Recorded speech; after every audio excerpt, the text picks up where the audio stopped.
The center of gravity. What really is that? Your center of gravity is a point on the body where there is balance in all directions.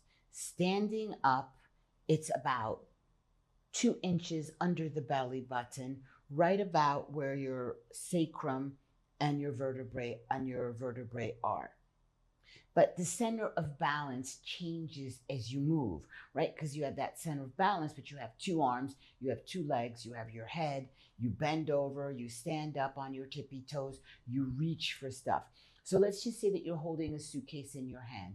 If you put a suitcase in your right hand, your center of gravity now is going to make you stick your left hand out for balance. Can you see yourself doing that? Because you're not round. If I take a round ball and I throw it in the air, the center of balance in that ball is dead center, and the ball is round. So as it spins, the center of balance stays consistent. That center of gravity in that ball stays consistent. Sometimes, if your center of balance is off, it can cause chronic pain in the body. Besides being off balance, it can create movement patterns that are not correct. And then you start to have compensatory movement patterns that your body compensates for this incorrect center of gravity. So if your center of balance and gravity is off, it can change the arch of the low back, it can change the arch of the neck and of the upper back. So in real Pilates, we constantly work with the center of gravity. We constantly challenge it. And that is one of the key things to keeping that center of gravity strong and in the correct position for your body. Because all day we're constantly changing positions, carrying things, lifting things, reaching for things, changing our body position. And so your center of gravity has got to be strong. Having a strong core helps maintain that center of gravity in the correct position. The key to that is variation in your movement patterns so that your body is constantly ready for your changing center of gravity as you go from laying to sitting to standing to hopping to surfing to biking to swimming.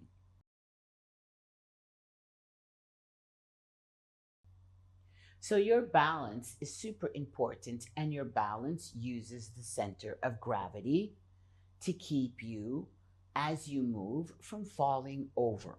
So if you separate your feet, it gives you a wider base and it's easier for you to balance. If you bend your knees, it also makes it easier for you to maintain your balance. You ever notice you're standing on a boat or on a train or on a bus that's moving? Right away, everyone naturally just separates their feet, they bend their knees, and they kind of do this shifting like as if they've had too much tequila, but no, because if you did, you'd fall over.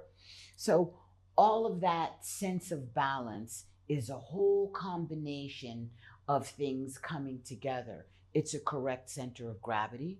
It's something called vestibular sense. It's your sense of proprioception. It has a lot to do with your ears, with your eyes, and with your muscles. You can have problems with your balance if you've had ear damage, vision problems. Sometimes medications make it difficult for you to balance. Some conditions like tinnitus or vertigo may, as you may know, make it super difficult to balance. If you stop challenging your balance and your muscle lengths start to become incorrect, that also gives you loss of balance. So it's like a wheel. You need to keep challenging your balance and all of the things that are tied together with your balance, which are many, so that you can stay balanced. And we want to live a great life and we don't want to have balance issues. We want to be able to jump, go up and down steps, wear heels, dance, and play the limbo game and win, right? So we're constantly doing things to strengthen the balance in all of those areas with the ears, the eyes, the vestibular sense, your proprioceptive senses, of your body. And we're going to explain that more as we go through this month. But there are some things that you can do on your own when you're not in class. So one thing that you can do to strengthen that sense of balance, find a clear hallway where there's no things you can fall over, and start walking forward with your head turned totally to the left and eyes looking as far left as you can. Take 10 steps. Then 10 steps with your eyes turned to the right. Maybe you turn around and walk the other way down the hallway. Another great thing to do is try to walk with one foot in front of the other. So as you walk, your heel and toe touch so that your feet are walking in what I call the nose to tail, without looking down and without holding your arms to the side. Stand near a wall if you're just starting out doing that so that you can put your hand up and not fall over and go boom. So this month, as we focus on the head, we're going to talk today about your ears. So your ears are super important for survival. And in the order of survival, it's the brain, the eyes, and then the ears. Your ears evolved from fish gills over millions of years. My gills, I can hear you. I'm breathing through my ears. You may hear that expression, right? So there are 5 bones in the ear, which we all remember from 3rd grade.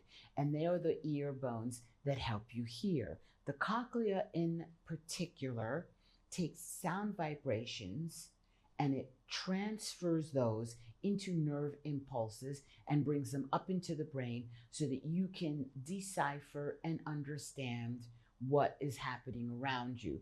A sound of a book falling is not the same sound as a dog barking. And so you're trained throughout your lifetime to differentiate all these different sounds through the brain, because the brain has that connection. So in our ear, there are tiny itty bitty little hairs in the deep ear. I'm not talking about grandpa hairs that stick out from the ears. Those you can trim. But those inner little ear hairs and inner ear cells are extremely delicate, and it's important that you take care of those. So loud noises, standing in front of a speaker in a rock concert, your earphones too loud in your ear, can damage those little itty bitty ear hairs and ear cells. And then you start to degrade your hearing. Your ears need blood flow to keep those little ear cells and hairs healthy. So cardiovascular activity is super important for your hearing. As people age and become more sedentary and they don't want to do any heavy breathing, right? And the sex life goes to the toilet, right? That's the first thing. Their ears start to lose auditory capability. So they start to lose hearing of certain decibels. And that is what we want to avoid. So there are a couple of things that we can do that are not super complicated to keep our ears super healthy. So one of the things is to obviously keep your earbuds low. If other people around you can hear that music, it's too loud. Another thing you can do to train your ears are when you're watching TV at home, put the volume low so you really have to almost strain to listen. Like when you're not nervous and all freaked out, it's good to do that so that your ears have to get sharper in order to differentiate the different pitches of words and to understand the different sounds. Another good thing to do is to have, let's say, your TV on and then your phone playing music, both at a low volume that you can hear and understand both, and then put your attention on the music, then put it on the TV. Listen to the words of the TV, listen to the music of the TV, listen to the music, listen to the words of the music. Try to shift your hearing back and forth quickly. And that is an ear training that you can do easily. A lot of us already do that. So that you train your ears to constantly stay sharp and pick up all the different intonations that there is in sound. If you also play music or have sound and then walk about the room so that you come closer and further away from the sound, your ears also have to strain or get stronger to be able to pick up and differentiate the words that are being said. Silence is super good for the ears. Sitting outside, if you can, and just listening to the wind, to the crickets, to the birds, to the dogs, hopefully not the neighbors and the garbage trucks and the honking horns. But it is cardio for the ears to have a certain amount of silence and just listen to the itty bitty sounds of your feet touching the floor, of the dog walking. Maybe you can even hear your cat walking. I use an ear app called Audio Cardio, which for free will give you an assessment on all the decibels and see how your left and right ears are doing. You can do it on your phone with just regular earbuds, and it will tell you what condition your ears are on. And then, of course, the subscription if you want to do that. But you can go and get your free assessment. I'm not sponsored by them or anyone.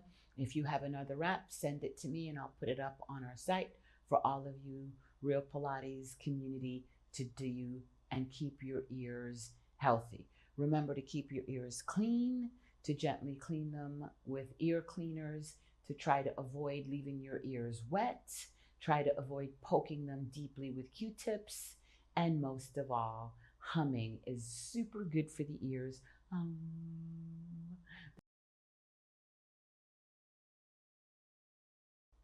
This month we talk about the head.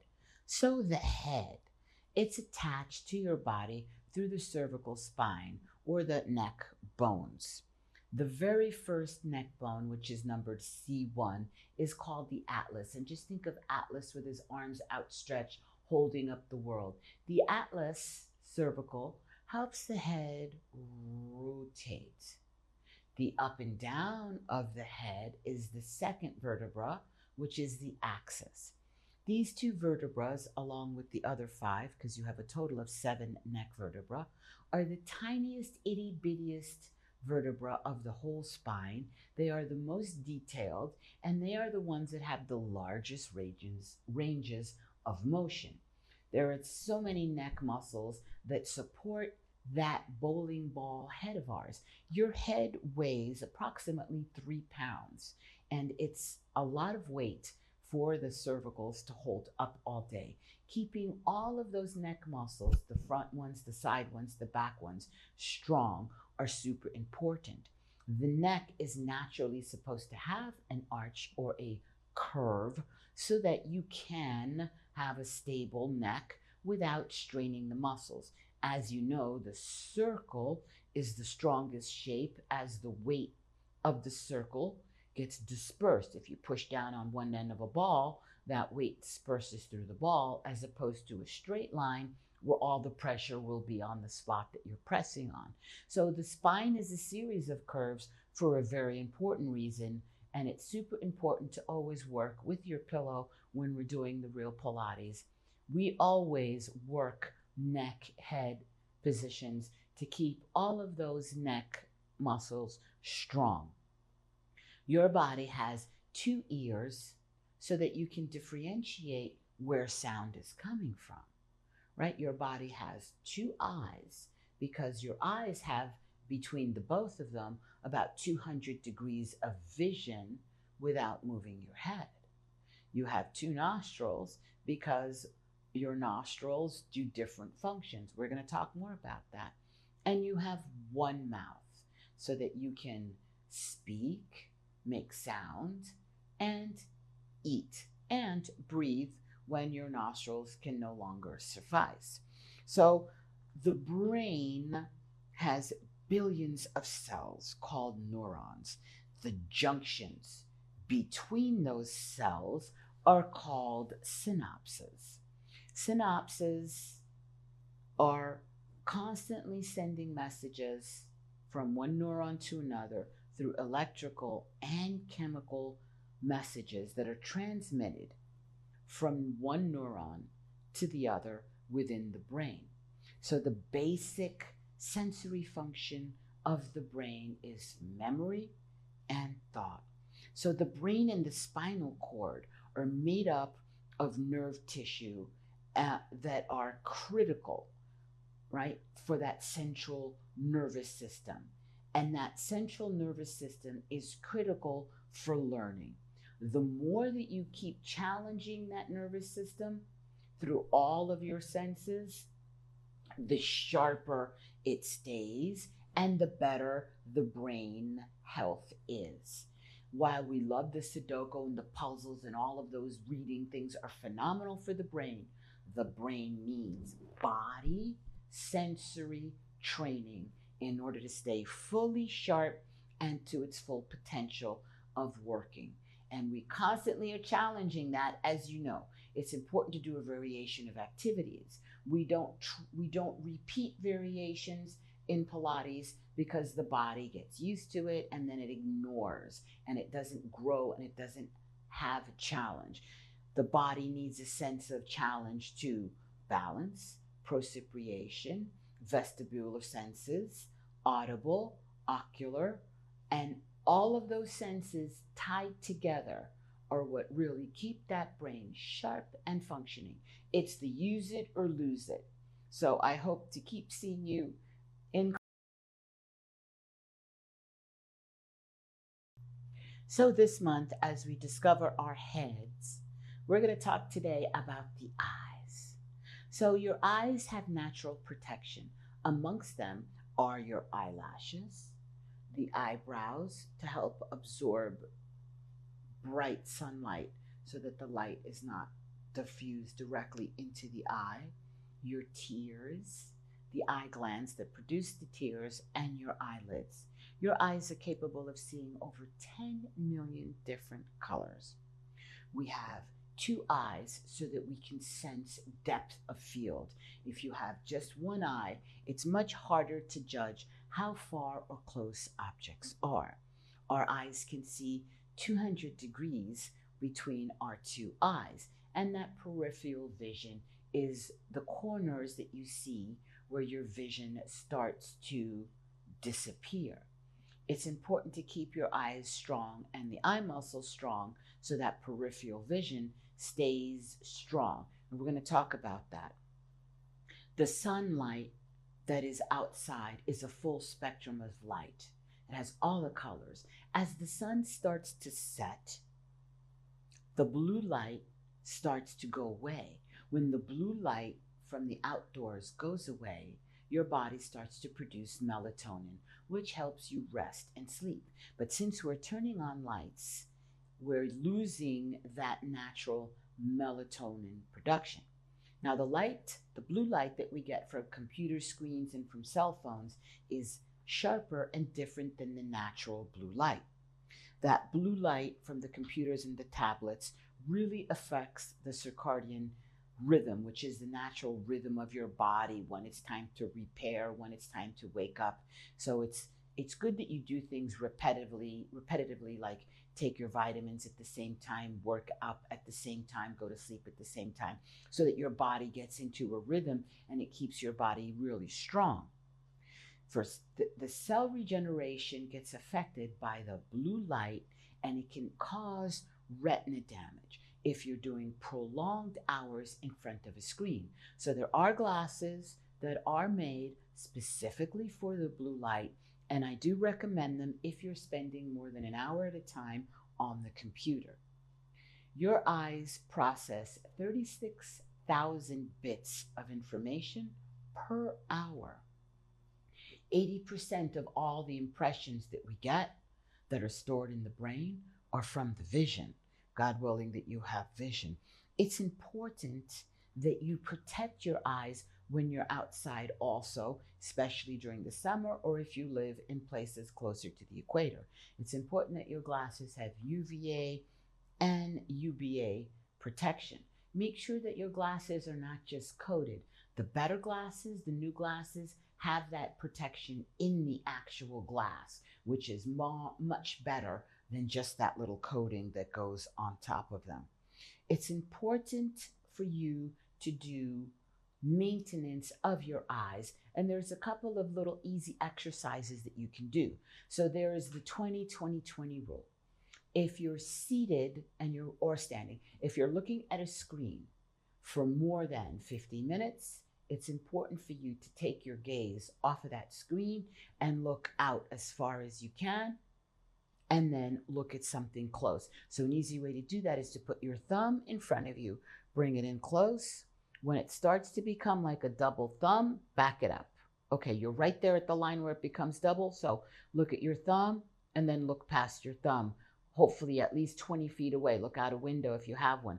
Look at your thumb and look away, and do that really quickly 5 or 10 times. And that helps your eyes take a rest from the screen. And I hope you're wearing your blue lenses.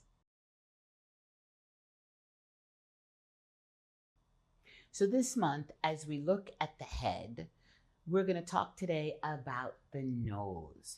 So your nose has two functions. Your nose is for smelling, and your nose is for breathing. You have two nostrils. One of your nostrils is a dominant nostril, and that nostril there is the one that takes more oxygen into the lungs. Its opening inside is larger than the other side so that you can get more oxygen in. The other nostril has more veins running through it, and it swells that nostril so that it can slow the intake of air coming in so that you can smell better. And these two nostrils don't stay like that. They inadvertently switch. Nobody knows why they switch, but they do. So sometimes this will be your dominant nostril, and sometimes that will be your dominant nostril. It's important that you keep your nose sharp. And so there is a couple of easy things you can do for that. It's nice if you have 2 or 3 fragrances that you keep. Essential oils are the best ones, so that you can do your deep smelling of the day. So let's say really good ones are ones like frankincense, vanilla, cardamom, lavender. So you can take some sharp ones like cinnamon and some milder ones, right? And just smell those smells for 20 seconds close to your nose, and then take them away. And try to do that once or twice a day, that you just do a different smell. If you have a lemon, smell a lemon. If you have a strawberry, try to smell a strawberry. There's also the bunny sniffs. So the bunny sniffs are, you're going to hold something that smells nothing like a stinky egg, but let's say it's vinegar, right? And you hold it so you can just barely smell it, and then do little bunny sniffs, just like a puppy dog, for 20 seconds, so that it forces your nose to pick up that scent from a little bit further away. It's important that you constantly challenge your nose with new scents. Don't wear a lot of perfume. That dulls your nose because it's smelling the same perfume all the time.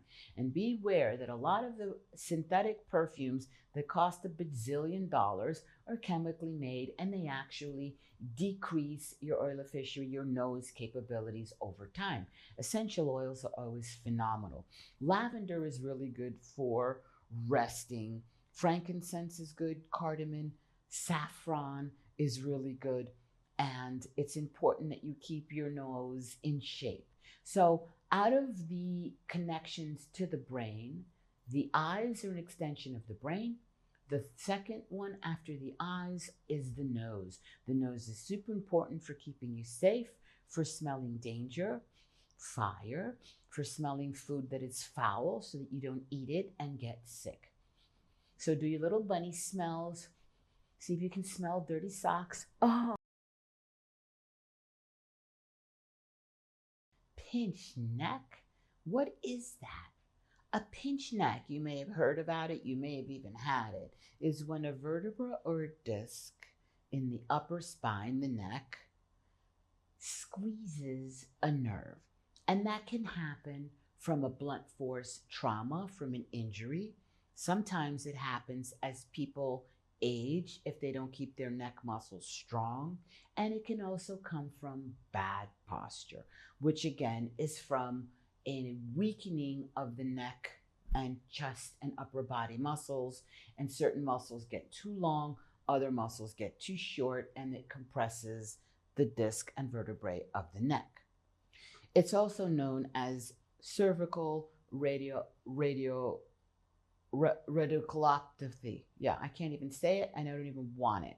So to avoid that, we constantly, as we do the real Pilates, are pushing down with elbow to shoulder as we lay down. We always wear the pillow under our neck to enforce and reinforce that neck arch. Here are some quick things that you can also do on your own. So the chin tuck, sitting straight, holding your stomach in and shoulders down. Bring that chin back, back, straight back, without your chin dropping up or lifting.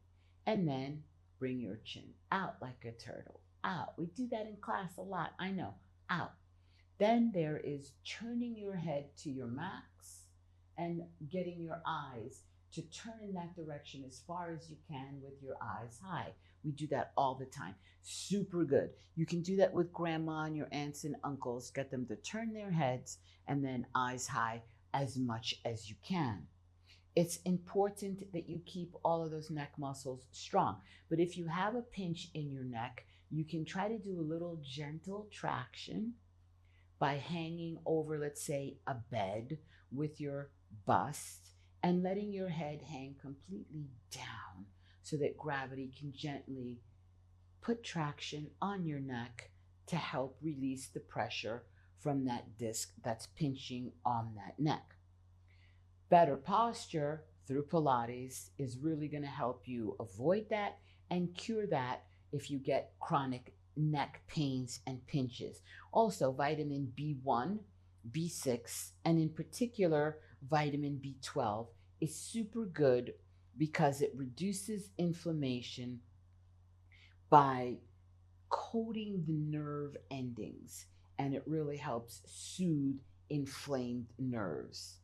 Some foods that have the natural Bs are eggs, vegetables, seafood, curcum, garlic, yogurt, and eggs. So the yogurt and the eggs have something called NAC.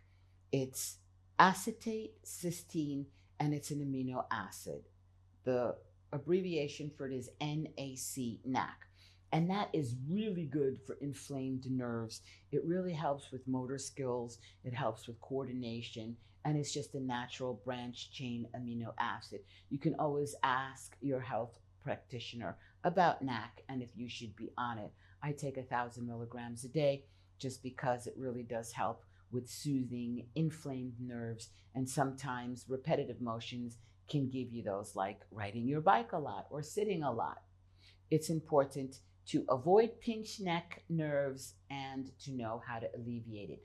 Also, if you have a pinched nerve, ice helps reduce the inflammation. Never on the skin, always with a little towel. Ice on and off for 5 minutes or so, and then heat to stimulate healing and help reduce the inflammation of that pain. Sometimes if you have a pinched nerve, it can dramatically lower your blood pressure.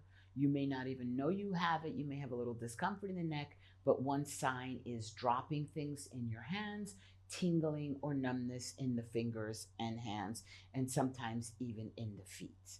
So those are symptoms to look for in friends and family to know that you have a pinched neck, and make sure that you get a doctor's advice on those issues.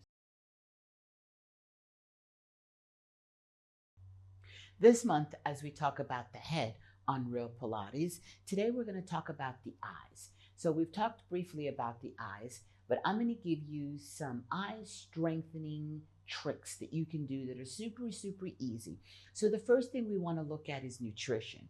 Vitamins A, E, and C are super good for the eyes. So citrus fruits, spinach, leafy green vegetables, eggs, zucchini, and of course the carotenoids that we know that we get from carrots, from pumpkin, from sweet potatoes, from red peppers are super good. But the reason that the carotenoids are good for the eyes are because they increase your eye pigment, which helps you absorb the blue light and diffuse the ultraviolet rays of the outdoors. So it's a natural protectant for the eyes if you increase those carotenoids in your diet because of the lutein and the zeta-zaxine that are in those carotenoids that help with those blue rays and ultraviolet rays. So some things that we can do for flexing that ocular muscle are figure eights with your eyes. Stare at a wall that's like 6 feet or 8 feet away and trace giant figure eights with your eyes without moving your head. Do about 10 and then always reverse. The blink break, when you're staring at a screen for a long time, take your eyes off of there and just do 10 or 15 quick blinks, because the lubrication of the eyes tends to get dry, because as you stare at that screen, you start to slow down your blink rate. And it's super important for those eyes to have moisture in them. I talked briefly about the 20-20 rule, is if you work for 20 minutes, you should look away for 20 seconds from your screen. That is not that hard to do. It's just 20 seconds, look away from your screen at something that's far, far, far away, and then you can look back at your screen. Near and far is also super good. We talked about your thumb. Bring your thumb in. When it starts to get double, you've come too close, back it up so it's just at that line, and then look at your thumb and look out the window at a far distance, and then back at your thumb. Do quickly looking at your thumb at the far distance for 10 or 20, and then do it slow. Look at your finger, look past your finger, look at your finger. And that helps your eyes maintain their elasticity. Also, making your eyes just go all the way left, all the way right, all the way left without moving your head, because we tend to move our head and not really move your eyes, especially if you wear glasses, because the glass ends and you can't see past the glass, or if you wear contact lenses, because you don't realize it, but that lens hits the eye as you wear them, especially the soft lenses, and you start to do less because it's not as comfortable. So take off your lenses if it bothers you and do a cross looking left and right 20 times, and then up and down 20 times without moving your head. Also, find the spot where your peripheral vision ends and see where that spot is. So this is where my peripheral vision ends. I'm going to bring it in just so I could barely see that finger. Then I'm going to do 2 fingers, 3 fingers, 1 finger, 2 fingers, 3 fingers, and make sure that you can see those fingers and count them as you change your fingers. And you'll find that with time, your peripheral vision will increase. So when you're bored at like some stupid meeting, some Zoom meeting, and you're looking at your screen, oh yeah, baby, I'm training my peripheral vision and I'm listening to you. So this month, as we dive into the brain, today we're going to talk about the sixth sense. The sixth sense is your sense of proprioception, called also kinesia. And it's something that derives from your brain stem and your cerebellum, and it matures usually between the ages of 3 and 4. That sense of proprioception is what helps you sense and perceive the location and the movement of your limbs without looking. So a simple test would be to close your eyes and see if you can get your fingers to touch without looking. That is your sense of proprioception. Have you ever been walking down the street or something and someone bangs into you? Your body quickly makes micro adjustments so that you don't fall over. So inside of your muscles, all your muscle fibers, there are muscle spindles. And at the end of those spindles, there are nerve endings. Those nerve endings have something which we called PZO2. PZO1 I've talked about, that's something else. That PZO2 is a sensor that your muscles send signals to the brain, and the brain sends signals back to the muscle just on how stretched out the muscle is and on how fast that muscle should recoil. And that helps you use and preserve your joints in a better way when your PZO2s are super fit and in shape. As you know, in Pilates, we're constantly working with things that are springy, whether it's mat work or machines. We use things that change their weight so that you constantly work these PZO2 nerve endings of all your muscle fibers. So these give you that quick balance check. So that PZO2 is something that is to do with touch and movement. It is not used for pain, for itch, for hot, for cold, or for pressure. That's something different that we're going to talk about as well this month. If you constantly challenge these PZO2s, it helps keep the relay of body brain sharp. And that is really good for the brain, to keep your brain strong and functioning to its 100% capabilities. To protect your joints and to protect your spine, you also need to have muscles that are well educated as to how far they can stretch out and at what speed they can recoil. It's something that you do. So today you brushed your hair, and without realizing it, you were using your proprioception, brushing your teeth, because if you close your eyes and you can't see it, you can still use it. So when we're in class and I say, bring that leg behind you, send your brain there, right? Or your toes down or your toes outward. That is me building your proprioceptive capabilities. I'm sneaky, I know. I will keep you fit. I will keep you strong. That is my goal. So as we talk about the head this month, we've talked about balance, we've talked about the center of gravity, we've talked about your sense of proprioception. But today we're going to talk about vestibular sense, and it ties into that sixth sense, which is your proprioception, but it's different because the sensory system of your body that helps you maintain your balance has a lot to do with that inner ear, with the cochlea, of course, but there are three semicircles inside your inner ear. And those inner ear canals, let's call them, have little tiny ear nerve cells and hairs. And that really helps you with your vestibular sense. Your vestibular sense is about you moving with gravity, but with balance. So it ties into your center of gravity, but it is not all about your center of gravity. Your vestibular sense helps you stay upright when you're seated. It's constantly a sense from your brain to your spine muscles of how much tension to give to keep that brain upright, to keep your head on top of your head.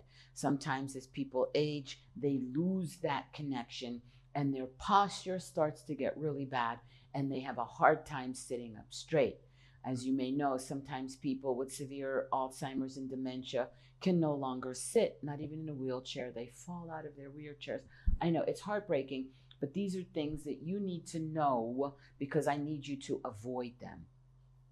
When you lose that vestibular part of your sixth sense, you can get things that are like constant dizziness, vertigo, imbalance, hearing loss, tinnitus in the ears. Challenging your balance helps that inner ear, helps that sense, that part of your sixth sense that is that vestibular sense. Strengthening your core is super important for strengthening that vestibular stability of the body. As you know, in Pilates, we do that constantly. Remember, your core is not just the 4-layer of abdominal muscles. It's also the back muscles, the small muscles in between the vertebrae, that you have muscle fibers that run up and down, across, diagonal, in every direction, so that you can rotate, which is turning, not to be confused with side bending, forward bending, back bending. You don't think about it, but your body does so many ranges of motion. And I constantly make sure that you get all of your ranges of motion completely in each cycle of real Pilates that we do. So all of these things that I discuss, I'm telling you about them, but I teach them in every class. We do full ranges. We use all of these senses. And my goal is to keep you fit because I want you to live well, live well, live well, live well, live well. And then when you reach 210, just drop dead without suffering.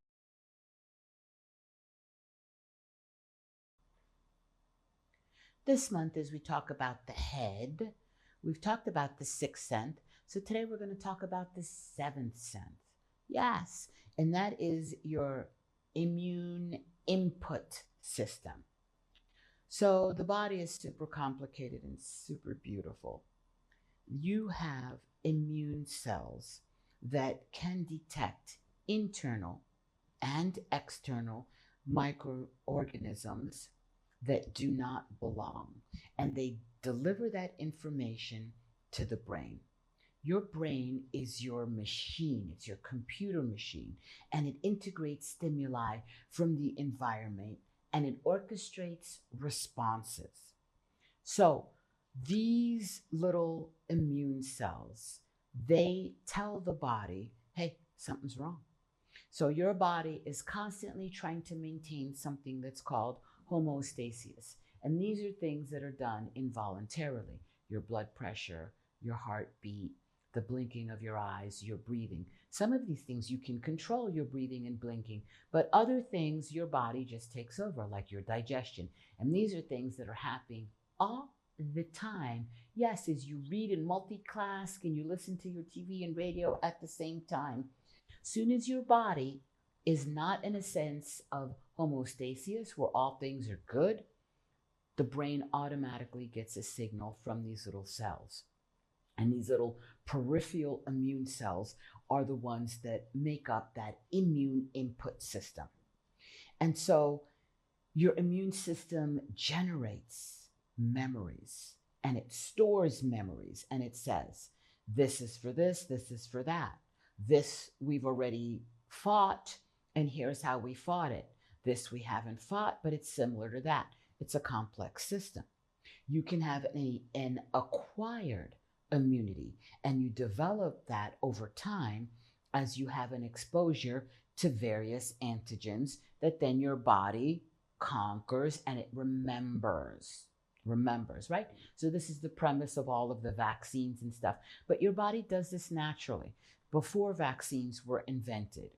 So there are some superfoods that are antibacterial and antiviral. You may know them. They're simple: ginger, garlic, turmeric, lemon. These are things that help the body fight these bad microorganisms that invade the body. If you take care of your body and you give your body the tools that it needs: rest, hydration, it needs lean protein to be able to fight all of these things that are coming throughout your bombardment of everyday life. If you stay physically active, if you drink low amounts of alcohol, if you can quit or smoke less, these are things that really do help that immune input system. Zinc, right? We all heard about the zinc, but the zinc is super important because it doesn't let these bad bacteria attach to the cells, and it stops the multiplication or proliferation of these bad cells in the body. Zinc is something that's super, super important for your immune system. It's important that you take care of yourself. The activity level is also super critical. You should be doing at least 30 minutes a day of vigorous activity so that you get oxygenation in the body, which is one of the main things that helps the immune system stay strong. And of course, real Pilates is excellent for that, as it does strength building through muscles and oxygenation with the metabolic raising that we do in class. So as we look into our heads this month on Real Pilates, we're going to talk about balance. So we've talked about all the ingredients that go into balance: your center of gravity, your vestibular stability from that inner ear, your proprioceptive system that helps you know where your limbs are and the movement that it is doing, even though you're not looking at it. Your balance ties all of these elements together. You can improve your balance in as little as 12 weeks if you dedicate 2 hours a week to doing things that help strengthen your balance. Strengthening your core is one of the first things that is important for your balance. Making sure, of course, that your eyes have good vision, if you need glasses, is something else that can really help you with your balance. Vitamin B12 is super important for the balance because there are the three systems of the balance.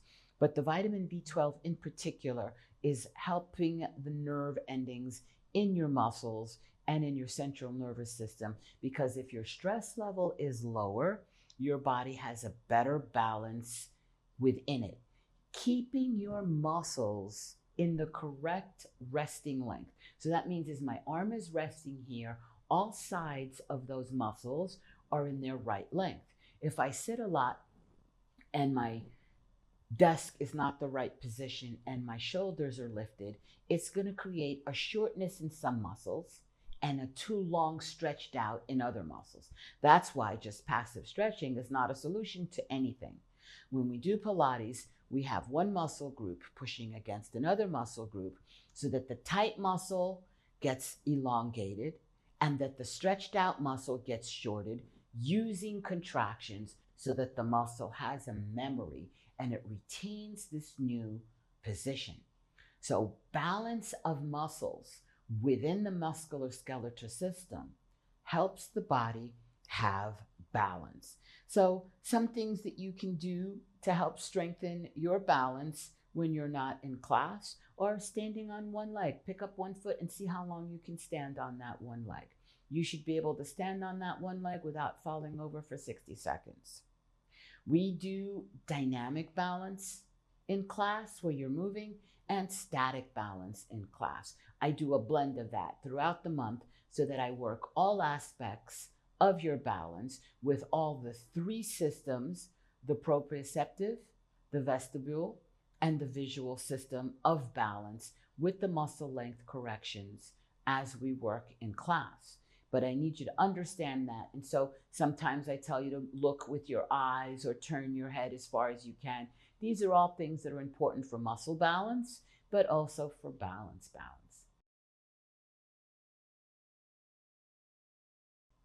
So this month, as we dive into our heads, we notice we have two eyes, two ears, two nostrils, but only one mouth.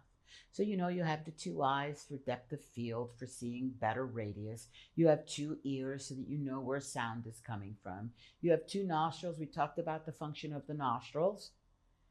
But we only have one mouth. So that one mouth is for several things. It's for emitting sound, for communicating. It's for breathing. It's for eating. And it's for drinking. It's important that all of these things that are coming out of this one little pothole, that you keep your mouth with the proper level of hygiene. So we all know cavities and brushing your teeth and flossing, yes, but it's super important that you get your teeth cleaned by a professional minimum twice a year.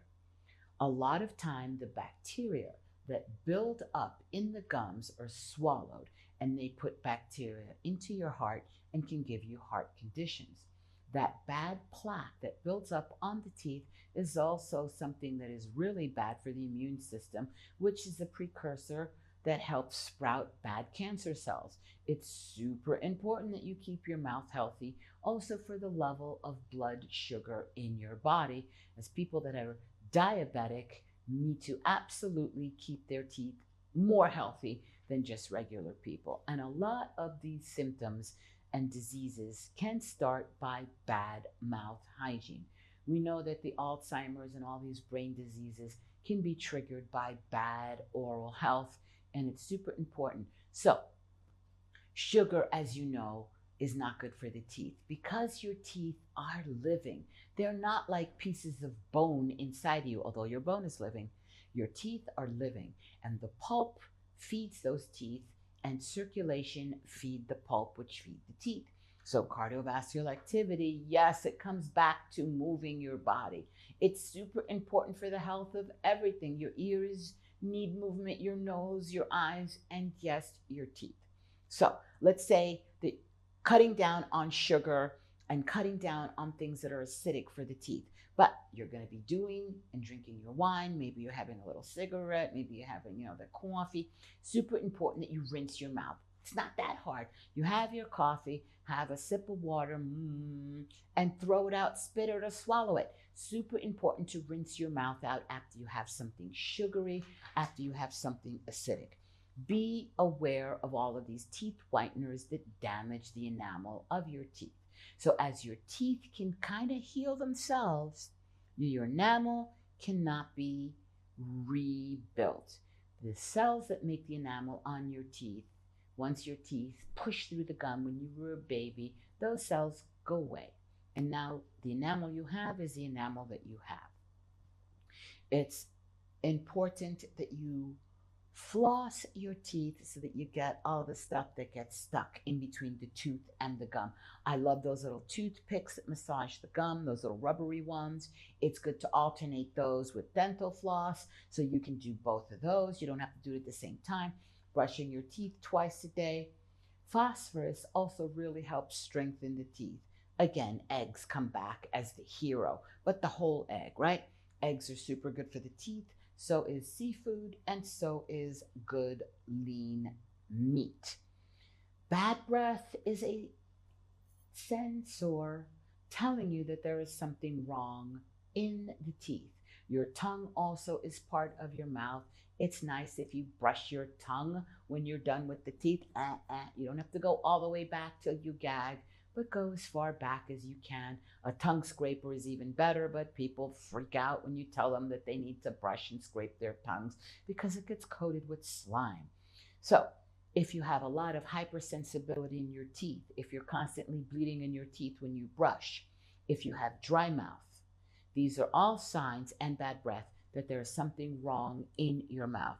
If you get dry mouth from medications, it's important that you use things to keep your mouth lubricated. Slippery elm, that comes from the elm tree, they make lozenges. Slippery elm is super good way to keep your mouth lubricated naturally without sugary things. Also, you can use mastic gum, which comes from resin off of trees in Greece and that Mediterranean area. You can buy little crystals and they should be soft when they're fresh, and you can chew on them. It is what gum is made out of.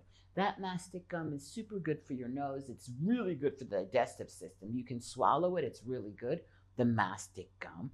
And you can chew that if you have dry mouth, and it's quite pleasant. I enjoy it, but as you know, I'm a weirdo. So, as we talk about the head, and we've been talking about the brain and the little itty bitty cells that talk to each other, the neurons, and that communication that they make is called the synapses. It's important that you keep all of those things working together in harmony. And so while it's excellent to do the math and the puzzles and the Sudoku, it's more important, or just as important, to keep the physical body constantly communicating to the brain in positive ways to stress the body and the brain, as we do in Pilates.